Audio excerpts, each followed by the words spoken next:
Hey, welcome back. I've been working on ragdoll physics, and I'm surprised how easy it is to do in Unity.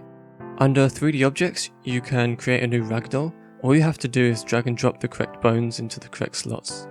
Then you can click create, and there you go. You get some good looking colliders. If they're not perfect, you can go ahead and edit them manually, and if the colliders are terrible, make sure your character's in T-pose. Even though it's the first thing it says, it took me a while to realise this. Obviously, the first thing to do is start dropping the character, and then start dropping it from different angles, and eventually set up one of these.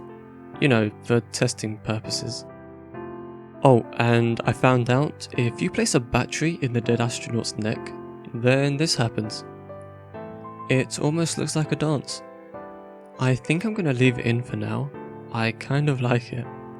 After a bit more messing around and disabling gravity, it now works in space. And in the name of science, I sent maybe 10 or so dead bodies off into space, never to be seen again. The ragdoll also works on the planet's surface. I had to change the friction and the gravity to make it more realistic. Sometimes it feels a bit floaty. Next up is to copy the player's body position and velocity when they die. That is why I'm constantly jumping about and waving here to make sure it copies the position correctly. And it all seemed to be going well, until I tested it with crouching. What I think is happening is the legs act as a spring, so when the physics activates, it just launches the character into the air. When the player dies, the dead body acts as a container, so you can retrieve the items that you had. The mesh of the ragdoll will match what the dead astronaut is currently wearing, so if you take off the helmet of the dead astronaut, it will show the face. This also works if you recolor what the astronaut is wearing, and it should also sync over the network if you're in a multiplayer game.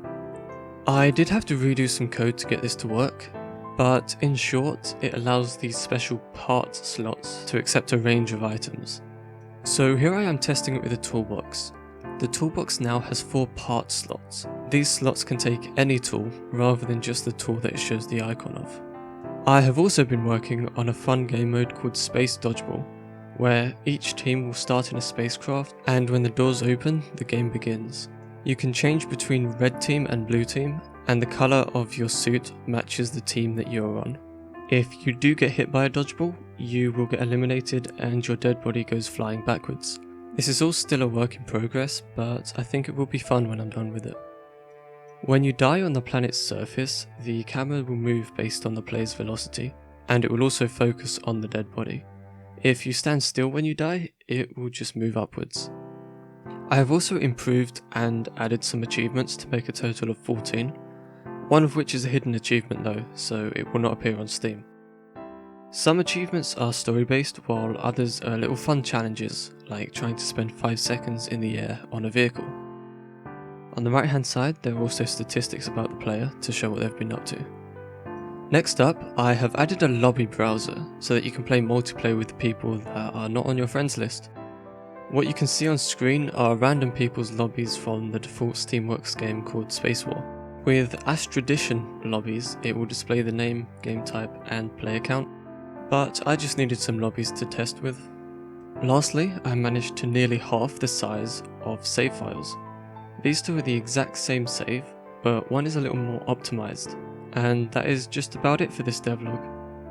The game is available to wishlist on Steam, so if you like the sound of it or know anyone who would, go over and have a look. Thank you for watching and have a wonderful day.